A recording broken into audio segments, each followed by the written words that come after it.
Thank you so much, Jennifer, for being here. Thank you. We can cut the camera whenever you're ready. So we're here to discuss, I believe these are measures 26 to 34 and 35. But Yes. Got it right. Yes. From memory, that's exciting. Why don't you talk to us a little bit about why it is that you've brought these and are seeking the voters to pass? Yes, so I'm Jennifer McGuirk. I'm the Multnomah County Auditor, and my office's job is really to help hold government accountable for how it's spending taxpayer dollars. And the opportunity to look at the charter every 6 years is something that I think every part of the county should take advantage of. The auditor portion of the county charter had not been updated since 1998, so it had been quite a long time. And my team and I really wanted to try to bring the charter up to current standards for government auditing. So the Association of Local Government Auditors created model legislation and also said in there this should be enacted at the highest level of authority. So for elected auditors like myself, at the county charter level. So we proposed a number of amendments to try to bring the county charter into alignment with those guidelines. And one of the key areas is access to information. So 26235 will really make it clear that my office has the authority to request and receive timely information from the county, access to government officials, and access to other data and records. So it's something that's been implied in the county charter because it says we're supposed to follow generally accepted government auditing standards, and those standards make our ability to access information clear. Mm-hmm. But because it hasn't been explicitly stated in there, we've had some pushback from departments on occasion, also just confusion about what departments are allowed to show us. One thing the county does a really good job of, I think, is training employees, like, you need to protect data that's entrusted to you. Totally get that. That doesn't mean they aren't allowed to provide it to my office. And so I think making that clear in the charter will reduce the delays we experience, and also just really make it clear to the public who I work for about what I'm able to look at as my team works on their behalf. How much would you say, is there an audit you can point to that you've done that you think took substantially longer, maybe because these things weren't in place? Yes, so the first thing that comes to mind is a follow-up audit we did on animal services that came out in 2018.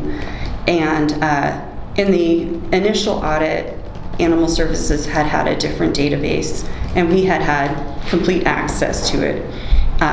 In this follow-up, they had switched to a different system, and it took us about 2 or 3 months to get access, and we had to meet with the director, we had to meet with people in county IT to kind of make our case several different times. Here's the work we do, here's why we need access to the database, and it just really delayed our ability to look at the data, analyze it, see where the gaps were, conduct our own analyses, and made field work take longer for that audit.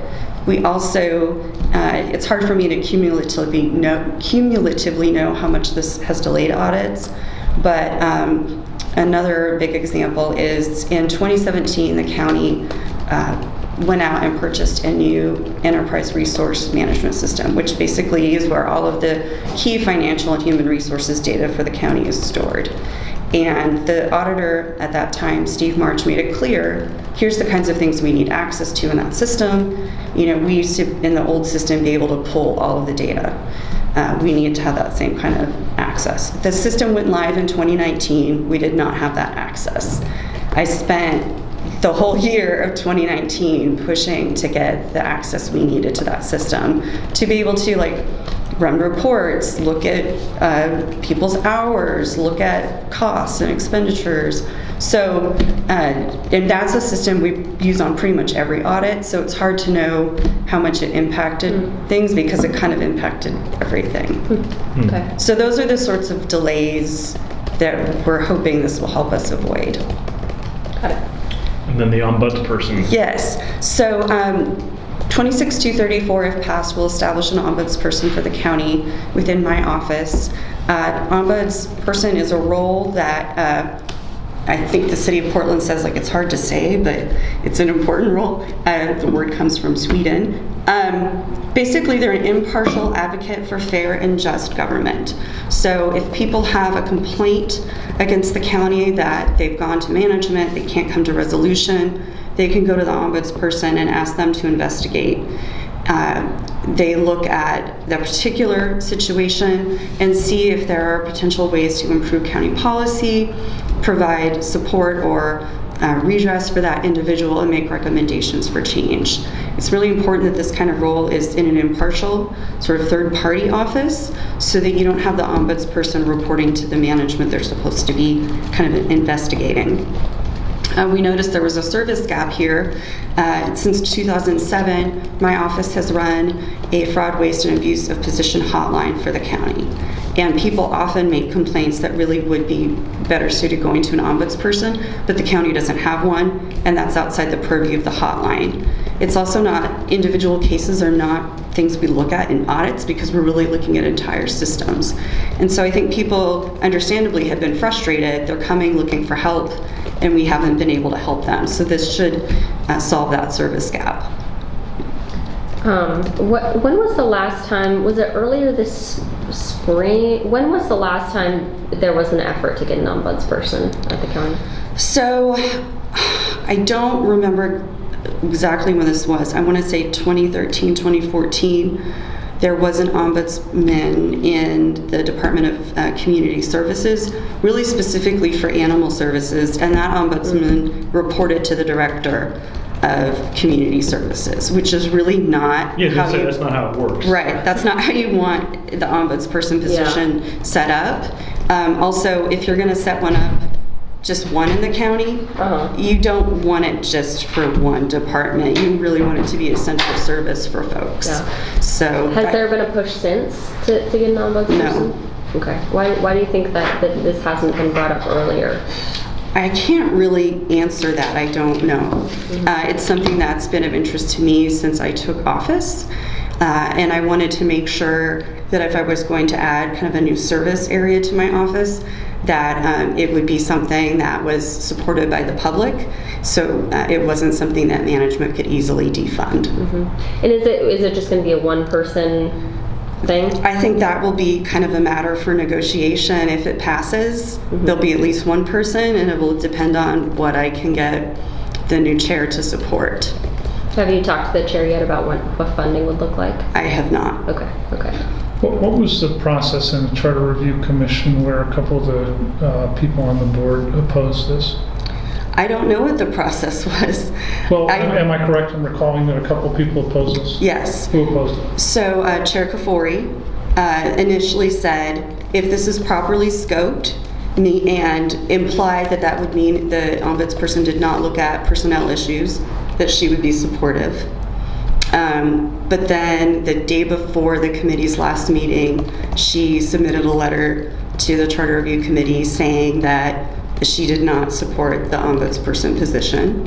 And then the day of the committee's last meeting, Commissioner Jessica Vega-Peterson also said she did not support putting it into charter.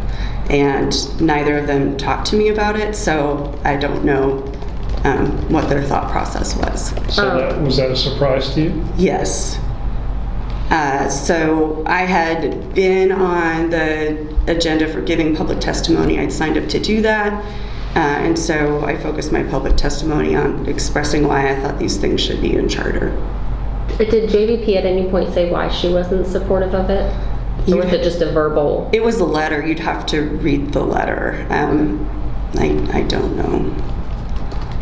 I think it was something to the effect of like, the county's needs may change in the future. This needs to be planned out better.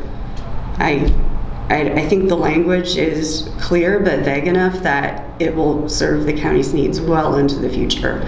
People are always going to have complaints against government and need a place to bring them. I don't see that going away. Can we walk back a little bit toward the, you had earlier asked also for your budget to be, so could you just briefly describe that?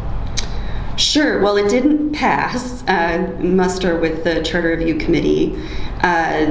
Multnomah County, as you all know, is an interesting form of government in that the chair is the CEO of the county, but also is on the legislative body and really drives that budget process. So I bring my proposed budget to the chair, who oversees nearly everything that I audit, and have to ask the chair for money. It's really a threat to my office's independence because the chair has budgetary power over my office and can really, through that, kind of dictate what we're able to look at, how much we're able to look at. Do you And think that's a conflict of interest? yes, I do. Why?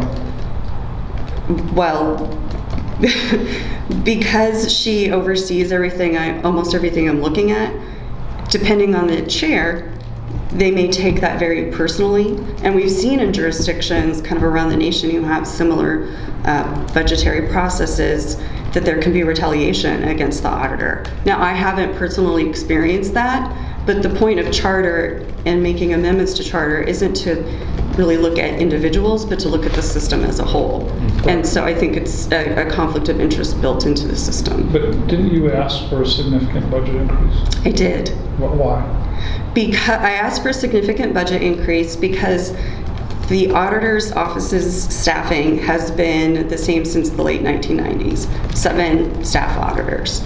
Meanwhile, we've seen the county grow tremendously in terms of staff, in terms of budget, in terms of programming, and keeping the auditor staffing at like this level means we don't have the capacity to look at that growth, to look at newer programs, to provide the oversight that I think the public expects that we're providing. And so I did ask for a substantial increase in staff. I've asked for increases in staff every year, except I believe for fiscal year 2021 due to the pandemic. I think because Chair Ghaffori was able to point to that she had provided those increases to my office, it was an effective way to argue against providing kind of a budget floor for my office in county charter. But the budget floor would have been a way to ensure that my office grew with the county or shrunk with the county, and also removed the CEO from overseeing the auditor's budget. So it would have removed Ghaffori from... Yes. Okay, so who would have determined budget? It would have been a fixed percentage of the county's overall budget. Okay. And by fixed percentage, I mean like 0.05%. So it's a really small, small amount of money if you look at the overall county budget. But it was too much. Yes, to Chair Ghaffori and a number of others in county leadership, and then there were at least a couple of people on the Charter Review Committee who didn't agree with it. Did all the other county commissioners, besides JVP and Ghaffori, did they all take a stance for this, or did they just remain neutral? Commissioner Jayapal, if you're just talking about the budgetary piece, was not in support of it.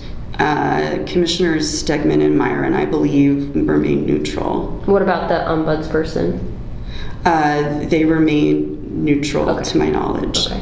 Do you see any valid argument against having an ombudsperson? I don't. Well then. I mean, I don't know.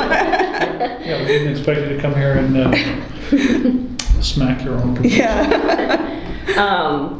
I guess so. I have one further question, Yeah. which is what sorts of mismanagement or misgovernment are you hoping that people will bring to the ombudsperson that isn't being covered by the fraud and graft? Yeah. So we've had some people contact us saying, I wanted to get like a tax payment plan, and I wasn't able to do that, and that was denied me. So that's one example. People saying, I've been treated unfairly in a shelter. People who are being held in custody in our jails making complaints. That's a bit trickier, but the guidance I've received from people who are ombudsmen is that those are areas we could look at as well. I think it's really kind of the gamut of things. The county provides services to people with intellectual and developmental disabilities, to people through primary care clinics. There's a whole host of ways that people interact with county government, and I imagine folks may need some help sometimes getting to a resolution with the county. Great. I think we're done, Brian. Okay.